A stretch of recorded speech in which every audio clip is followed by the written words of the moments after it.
Olá, paz e bem. Estamos mais uma vez no programa de todo o coração. O programa que é feito com todo o coração, com toda a alma, com toda a inteligência e com muita fé. O programa que é feito para agradar a Deus e para chegar até você. É a oportunidade na qual nós meditamos a palavra de Deus e procuramos colocá-la como farol, como grande luz em nossa vida. E de fato, esta palavra lançada qual semente através deste programa quer chegar não apenas ao lar ou às mentes de cada um de vocês, mas quer chegar no fundo do coração, lá na intimidade da sua alma. Nos acompanhe. Seja bem-vindo.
Queridos irmãos, amadas irmãs, estamos no 11º domingo do tempo comum. A palavra de Deus, tão radiante, tão bela e tão pertinente. A palavra em que nosso Senhor, o Verbo divino, a palavra eterna do Pai, quer chegar aos corações de cada um de nós, de todos nós, qual uma semente. Jesus, neste Evangelho de São Marcos, no capítulo 4, compara o reino de Deus com uma semente. Lembremos que a primeira leitura do profeta Ezequiel, no capítulo 17, também o profeta compara Deus com aquele que vai tirar um ramo, um galho, um enxerto da copa de uma grande árvore, o cedro do Líbano. E ali ele vai fazer o povo de Israel uma grande árvore frondosa, exuberante e bonita. Já Nosso Senhor, no Evangelho de São Marcos, vai comparar o reino de Deus não mais como uma grande árvore, se bem que a igreja triunfante, a igreja lá no céu, é esta grande árvore. Todavia, Nosso Senhor, no capítulo 4 do Evangelho de Marcos, compara o reino dos céus como uma semente, mais ainda, a semente do grão de mostarda. E é isso que nos interessa nesta meditação. Uma semente tão pequenina, mas uma semente que frutifica tanto. Comparando esta semente com o reino de Deus e com a Igreja, uma vez que os santos padres, lá no cristianismo primitivo, afirmavam que o reino de Deus é a Igreja, e a Igreja é sinal misterioso do reino de Deus. A Igreja triunfante no céu, gloriosamente, é esta árvore, e na terra, misteriosamente, ela é este grão de mostarda que germina, que produz frutos. Pensar que somos no mundo, no planeta Terra, 1 bilhão de católicos. Imaginar que a Igreja, como expressão misteriosa do reino dos céus, ela possui 2000 anos de existência. Jamais as portas do inferno prevalecerão contra ela. Qual é a instituição no mundo que tem esse êxito, não apenas do número de fiéis, seguidores de Cristo, como também de se perpetuar na história ao longo de 2 milênios. Absolutamente nenhuma instituição tem esse poder. Num programa de televisão de um outro canal, perguntaram certa vez a um arcebispo: qual é o segredo da Igreja permanecer ao longo desses 2000 anos e possuir tantos seguidores de Cristo?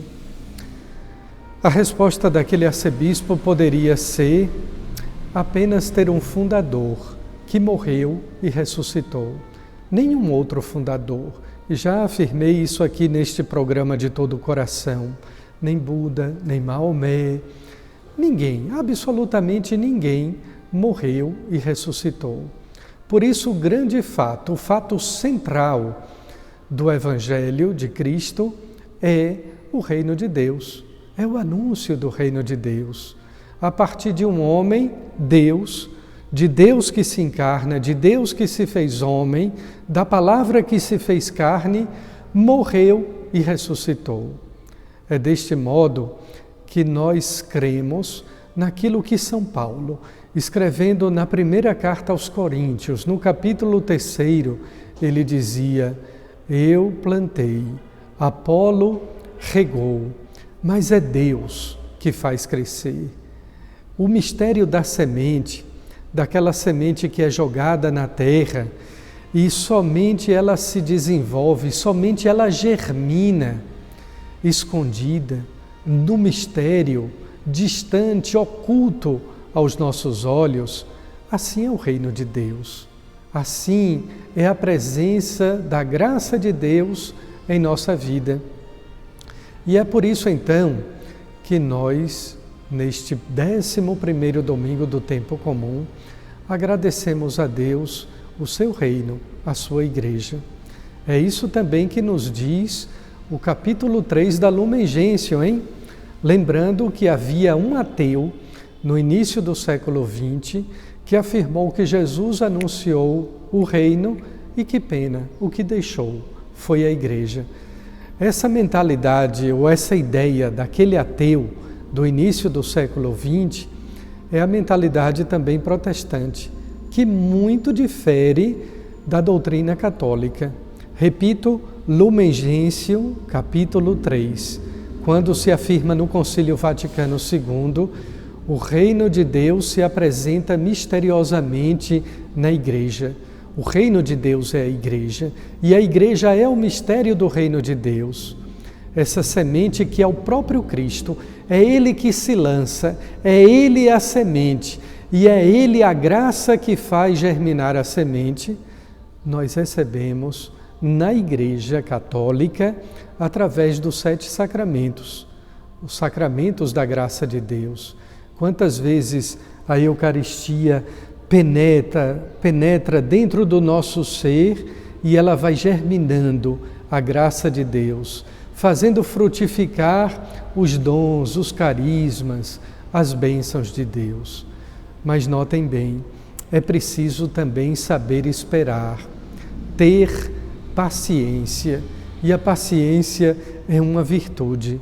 A semente jogada na terra, a semente lançada no solo, ela não germina de forma pragmática e imediata. É necessário ter tempo. E o semeador, o evangelizador, deve ser sempre aquele homem ou aquela mulher treinado na virtude da paciência.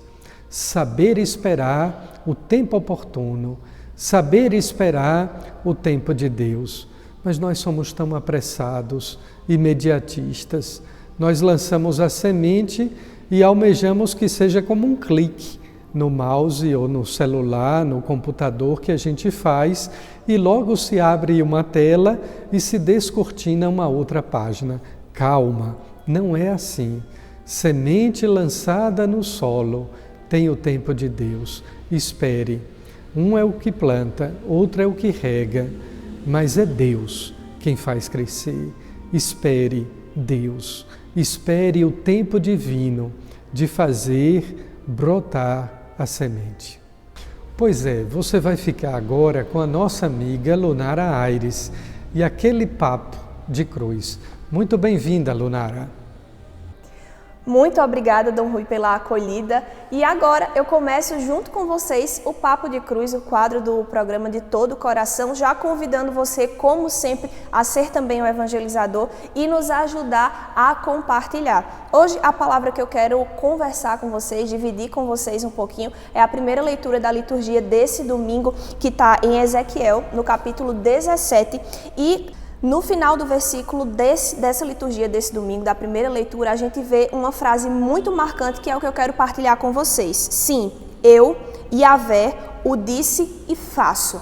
Essa é uma afirmativa do próprio Deus sobre as nossas vidas, sobre as suas promessas para nós. Se você se debruçar na leitura, na liturgia desse fim de semana, em especial nessa primeira leitura, que é o que eu estou partilhando com vocês, você vai ver uma série de ações que Deus diz executar, que Deus promete executar, plantar, fazer florescer, fazer frutificar, e essa é uma garantia sobre todas as histórias, sobre todas as promessas, sobre todos os propósitos da nossa vida. A própria palavra também nos diz, eu não sou homem para mentir, ele não é homem para mentir. Então isso nos atesta, isso nos comprova que ele é o Deus de todas as situações, ele é Deus sobre todas as causas, e ainda que ele tenha dito ao seu coração, que você tenha entendido uma promessa e uma fala dele sobre determinada realidade na sua vida, na sua história, no seu chamado, no seu ministério, e essa realidade ainda não tenha se concretizado, você precisa lembrar sempre desta fala, lembrar sempre disto que ele nos diz, ele diz e faz, ele não é homem para mentir, ele cumpre, porém no tempo dele, e a gente precisa aprender a entender isso. Se ele me prometeu, ele é fiel para cumprir, ele é fiel para concluir a boa obra que começou. Então, que nesse final aqui, nesse versículo apenas, você consiga ter o seu coração inflamado ou reinflamado, se você tem deixado isso se apagar, em fé, em acreditar, em entender que ele é o Deus de todas as coisas e que ele cumpre, independente do que ele está dizendo a você, por mais que pareça difícil, por mais que pareça improvável, ele é o Deus que cumpre, ele é o Deus que faz, ele é o Deus que realiza até mesmo o inimaginável. Então, por hoje, eu deixo esse recado no coração de vocês, assim como ficou no meu coração, ele é um Deus que cumpre, ele é um Deus que diz e faz. Por hoje é só, eu me despeço do Papo de Cruz, no próximo sábado eu estou de volta junto com vocês, tchau, tchau.